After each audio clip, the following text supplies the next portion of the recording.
सिर पे बहुत बहुत मुसीबत है, जबकि जब भी आपको लगे कि आप हर तरह से गिर चुके हैं, जब भी आपको लगे कि आपके पास कोई ऑप्शन नहीं है, तब एक चीज आप अपने दिमाग में लाइएगा कि यही मोमेंट है जहां से आपकी तकदीर बदलने वाली है।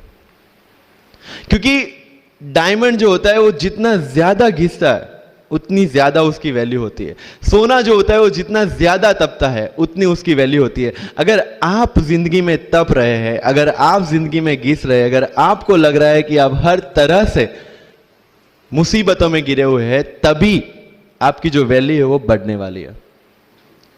और यही मेरा एटीट्यूड रहा है। लोग बोलते हैं कि तुम्हारी फाइनेंशियल कंडीशन ठीक नहीं थी, पापा इलेक्ट्रिशियन थे, मम्मी हाउसवाइफ थी, डायमंड के कारखाने में काम करती थी, उसके बाद उन्होंने मैरिज में रोटियां बनाने का काम किया और उस तरह से मैं पढ़ा। लेकिन जब मुझे पूछा जाता है कि ऐसी कौन सी चीज है आपकी लाइफ में जो आप बदलना चाहते हो, एंड आई सेड नथिंग। क्योंकि अगर वो चीजें नहीं होती मेरी लाइफ में तो शायद आज आपके सामने मैं नहीं होता। तो अगर लाइफ में प्रॉब्लम्स है, अगर लाइफ में स्ट्रगल है, जैसे सर ने बोला है struggle is a part of life, and I strongly believe in that. क्योंकि अगर हम दिल्ली में थे, मेरे दोस्त के साथ में निकला बाहर घूमने, तो बोलता है यार ऐसी लाइफ चाहिए, कोई मगजमारी नहीं, आराम से बैठते हैं पूरे दिन एसी वाले कमरे में, बहुत सारे पैसे हैं और कोई टेंशन नहीं, ऐसी लाइफ चाहिए मुझे। बोला मेरे पास ऑप्शन है। बोलता क्या?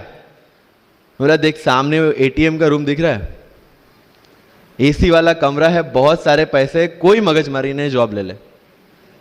क्यों आईएएस आईपीएस में दिमाग खराब कर रहा है? अगर स्ट्रगल नहीं चाहिए तो you have to compromise with that life. जब भारत वर्ष का सपना चंद्रगुप्त ने देखा, चाणक्य ने देखा, और उस भारत वर्ष को बनाने के लिए जब ये संघर्ष जारी था, और तब नंद के राजा धनानंद की डॉटर दुर्धरा से चंद्रगुप्त को प्यार हो जाता है, और जब चाणक्य उनको बोलते हैं कि नहीं तुम्हें उससे दूर रहना है, और तब चंद्रगुप्त बोलता है आचार्य कभी कभी सोचता हूं कि जिंदगी में या ये भारत के सम्राट बनने के लिए इतना त्याग, इतना बलिदान ना देना होता तो। और तब चाणक्य रिप्लाई करते हैं तो हर कोई भारत का सम्राट होता। This is the fundamental rule of life. अगर आईएएस बनने के लिए, आईपीएस बनने के लिए सैक्रिफाइस करना नहीं पड़ेगा, अगर उसके लिए आपको त्याग नहीं करना पड़ेगा, तो आज पूरे इंडिया में हर घर में आपको आईएएस आईपीएस मिल जाएंगे। So when you are entering into this game of UPSC और MPSC, make sure that you have to sacrifice anything which will take you to your गोल।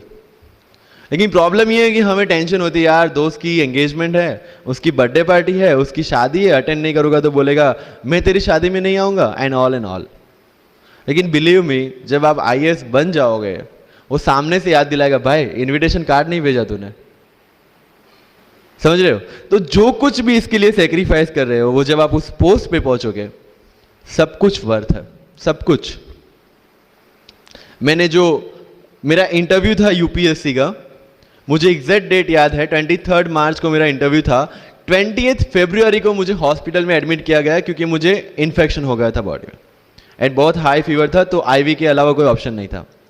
1 मार्च को ठीक होके मैंने सोचा चलो दिल्ली निकलते हैं। 2 मार्च को मैं दिल्ली पहुंचा।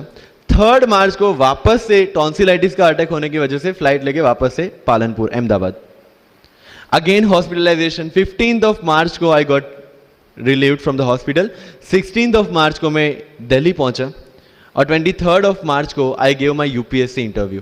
तो 1 महीने का हॉस्पिटलाइजेशन। उसके बाद जब दिमाग में ये था कि मेरे साथ जो लोग इंटरव्यू दे रहे हैं वो 1 महीने से प्रिपरेशन कर रहे हैं, एंड 1 महीने से मैं हॉस्पिटल में था, again I thought this is the moment to prove yourself. I went to the interview, और पूरे इंडिया में 2nd highest marks in interview. This is not to say कि मैंने कितना अचीवमेंट लिया, this is just to say UPSC is all about this. मैंने कोई preparation नहीं की थी यूपीएससी के लिए, इंटरव्यू के लिए, but again I scored good marks in interview, because UPSC सिर्फ आपका नॉलेज चेक नहीं करता। Make it very clear in a mind, जैसे सर ने बोला it's a game of wisdom. आपको पहले ऑफिसर बनना पड़ेगा यहां से, यूपीएससी का काम तो सिर्फ थप्पा लगाना है कि हाँ ये ऑफिसर बन गया। जितने भी आईएएस आईपीएस ऑफिसर्स को आप मिलोगे, you will realise this thing कि ऑफिसर वाली क्वालिटीज इसमें पहले से है। आप जब प्रिपरेशन स्टार्ट करते हैं तभी से समझ लीजिए कि आपकी आईएएस और आईपीएस की ट्रेनिंग भी स्टार्ट हो गई। बिकॉज जो क्वालिटीज आपको चाहिए as an officer, as a IAS, as an IPS, क्या क्वालिटीज चाहिए? फर्स्ट ऑफ ऑल कॉन्फिडेंस, कि जब आप उस सीट पे बैठते हैं आपके सामने कोई भी क्वेश्चन आएगा, you will be able to handle the issue. ये कॉन्फिडेंस लेके आपको उस सीट पे बैठना है। यही कॉन्फिडेंस चाहिए when you start the preparation. Decision making, अगर हर एक टॉपिक पे आप हर एक कोई को पूछने जाते हैं भाई इसमें कौन सी बुक पढूं, इसमें क्या पढूं, इसमें क्या करूं, then you are not suitable for this exam. लोग बोलते हैं कि एक साल में प्रिपरेशन, जैसे मैंने जून 2016 में मैं दिल्ली गया और जून 2017 में मैं अपियर हुआ and I clear UPSC and GPSC. People से कि सर एक साल की मेहनत में आपने एग्जाम क्लियर कर दिया। यस, टेबल और चेयर पे बैठ के करने वाली मेहनत एक साल की थी, लेकिन उसके पीछे की मेंटल प्रिपरेशन कितनी पुरानी थी। जब मैं प्राइमरी स्कूल में था तब सोचा था कि आईएएस बनना है।